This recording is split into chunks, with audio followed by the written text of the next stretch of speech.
Through the open window, the air step outdoors passed into his room, quietly enveloping him, stealing into his very thought. Esperanza, Julia, and the starry mist he had made of life. The years come, even now beginning to weigh down. To crush their lost concreteness, diffused into formless melancholy. The tranquil murmur of conversation issued from the brick-tiled azotea, where Don Julian and Carmen were busy pottering away. Papa, and when will be the long table be set? I don't know yet. Alfred is not very specific, but I understand Esperanza wants it to be next month. Why is he not a bit more decided? I wonder. He's over 30, is he not? And still a bachelor. Esperanza must be tired waiting. She does not seem to be in much of a hurry, with the white of his rose scissors easily swept away. How can a woman be in a hurry when the man does not hurry her? Papa, do you remember how much in love he was? In love? With whom? With Esperanza, of course. He has not done another love affair that I know of. What I mean is that at the beginning, he was enthusiastic, flowers, serenades, notes, and things like that. What do you think happened? I suppose Long Bridge people are like that soon now, or tomorrow. I think there has been allowed to prolong itself or use a certain placidly temperament or of affection on the part of either or both. One evening, he had gone neighboring with Don Julian, a rare enough occurrence since he made it a point to avoid all appearance of carrying favor with the judge. A young man had met them at the door. It was evident from the excitement of the judge's children that she was a recent and very welcome arrival. Yes, Commissioner. Puzzled that she should smile with evident delight every time he addressed her thus. Later, Don Julian informed him that she was not the judge's sister, as he had supposed but his sister-in-law, and that her name was Julia Salas. To his apology, she replied, "That is nothing. Each time I was about to correct you, but I remembered a similar experience I had once before. Oh, A man named Manalang, I kept calling him Manalo. After the 10th time or so, the young man rose from his seat and said suddenly, "Pardon me, but my name is Manalang. Manalang. You know, I never forgive him." The best thing to do under the circumstances I have found out is to pretend and not hear and to let the other person find out his mistake without help. As you do this time, still you look amused every time I was thinking of Mr. Manalang. On Sunday morning, after Mass, father and son would go crunching up the gravel road to the house on the hill. Alfredo and Julia Salas would go out to the porch to chat. He enjoyed talking with her, and it was evident that she liked his company. Do you straight home after Mass?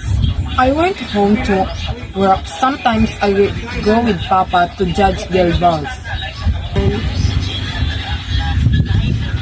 She dropped the topic. Esperanza was not prone to indulge in unprovoked jealousies. It was easy to forget up there, away from the prying eyes of the world. So easy and so poignantly sweet. Then beloved woman, he standing close to her, the shadow around enfolding. And heart's desire. Down there, down there. Mystery, that is so brief. In some, not in you. You have known me a few weeks, so the mystery. I could study you all my life and still not find it. So long? I should like to. Those 6 weeks, now so swift, seeming in the memory, yet had they been so deep in the living. Just before Holy Week, Don Julian invited the judge and his family to spend Sunday afternoon at Tanda, where he had a coconut plantation and a house on the beach.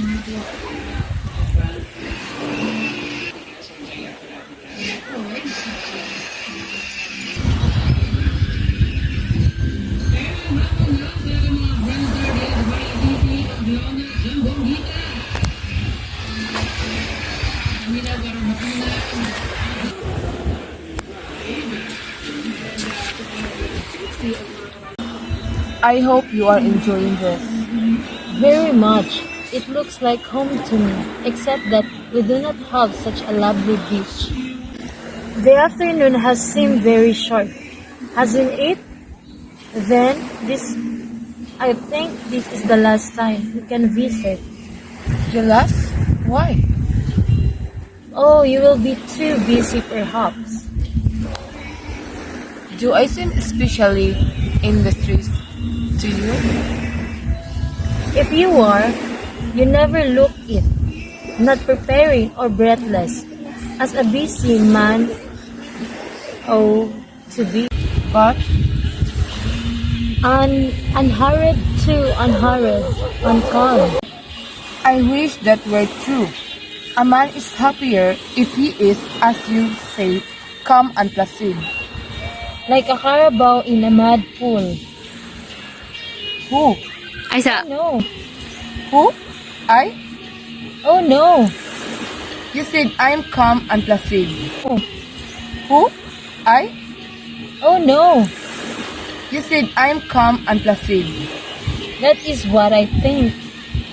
I used to think so too shows how little we know ourselves.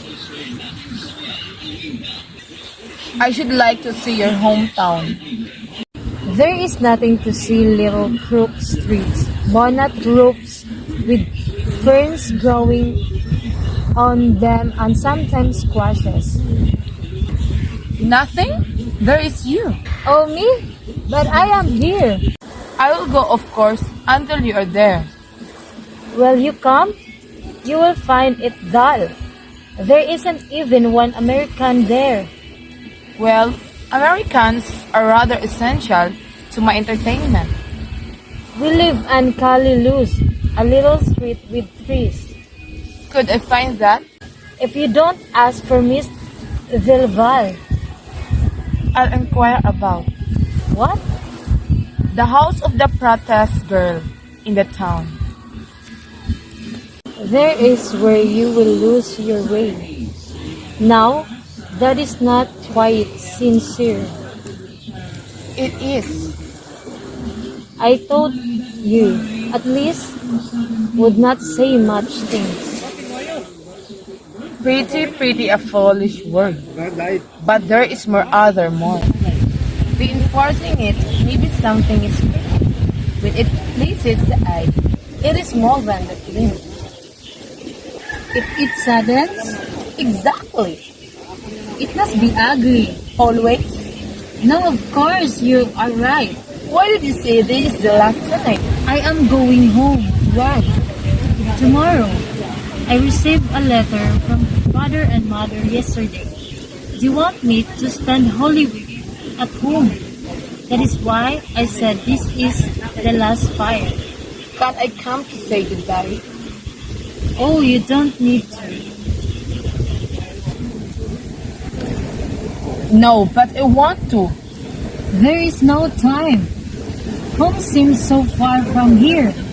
There is almost like another life. I know. This is elsewhere. And yet, strange enough, I can't get rid to old things. Old things. Oh, old things, mistakes, encumbrances, old baggage. Don Julian's nasal summons came to them on the wind. Goodbye. Alfredo Salazar turned to the right, where farther on the road, rode in and entered the heart of the town, heart of Chinese stores, sheltered under low-hanging roofs. Toward the end of row of Chinese stores, he caught up Julia Salas. Good evening. I have been thinking all this time that you have gone. No, my sister asked me to stay until they are ready to go. Oh, is the judge going?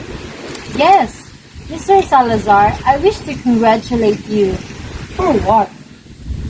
For your approaching wedding. I should have offered congratulations long before. But you know, mere visitors are slow about getting the news. Our wedding is interesting to you. Keep finer brought out brightly. When they are of friends, yes. Would you come if I ask you? When is it going to be? May. May is the month of happiness, they say. They say slowly and differently. Would you come? Why not? Nerissa, I'm just asking. There will. You ask me, Then I ask you. then I will be there. Julia, did you ever have to choose between something you wanted to do and something you had to do? No, I thought maybe you would experience. Then you could understand a man, or in such a situation, you are fortunate. is this man sure of what he should do? I don't know, Julia. Perhaps not. But there is a point where a thing's keeper, as with the rules downward of its own weight dragging us along, then it is foolish to ask whatever one will or will not, because it no longer depends on it. But then, why? Why? Oh, what do I know? That is his problem after all? Doesn't it interest you? When was it? I have to say goodbye, Mr. Salazar. We are at the house. Without lifting her eyes, she quickly turned and walked away. She was pursuing an indignant relation about something or other, something about Calixta, their note carrier. Well, what of it? She's not married to him. Besides, she should have told us. Nanay practically brought her up. We never thought she would turn out bad. You are very positive about her badness. But do you approve? Oh, what? What she did? No. Well, All I say that it is not necessarily weak. why shouldn't it be? You talk like an immoral man. I did not know that your ideas were like that. My ideas don't test I wish to apply conduct is a test of fairness. Am I enjoying anybody? I am right. Living with a man to whom she is not married. That is, it may be wrong and again it may not. She has injured us. She was ungrateful. The trouble with you, Esperanza, is that you are. Why do you get angry? I do not understand you at all. I think I know what you have why. Why don't you speak frankly before it is too late? You need not to think of me and of what people will say. My ideas don't test I wish to apply conduct is a test of fairness. Am I enjoying anybody? I am right. Living with a man to whom she is not married. That is, it may be wrong and again it may not. She has injured us. She was ungrateful. The trouble with you, Esperanza, is that you are. Why do you get angry? I do not understand you at all. I think I know what you have why. Been indifferent to me lately. I'm not blind or deaf. I see and hear what perhaps some are trying to keep from me. The blood surged into his very eyes and steering sharpened to pains of acute pain. What would she say next? Why do you speak frankly before it is too late? You need not to think of me and of what people will say. What people will say? What will they not say? What don't they say when long engagements are broken almost in the eye of the willing? Yes, one tries to be fair according to his life, but it is a hard one. Would like to be fair to oneself first, but that is too easy. One does not care. What do you mean? Whatever my shortcomings, and no doubt there are many in your eyes, I have never gone cut of my way, of my place to find a man. Esperanza, if you suppose, I let you know how could a mere man were such a thing. If you mean you want to take back your word, if you are tired of why don't you tell me? You are kind of me.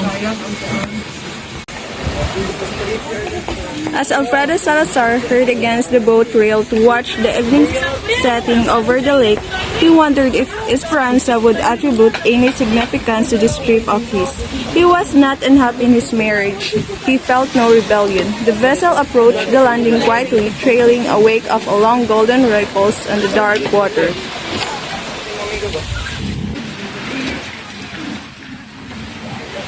Good evening. Good evening. Oh, are you in town? Or some little business. Won't you come up? He considered his vague plans had not included this, but Julia Salas had left the window.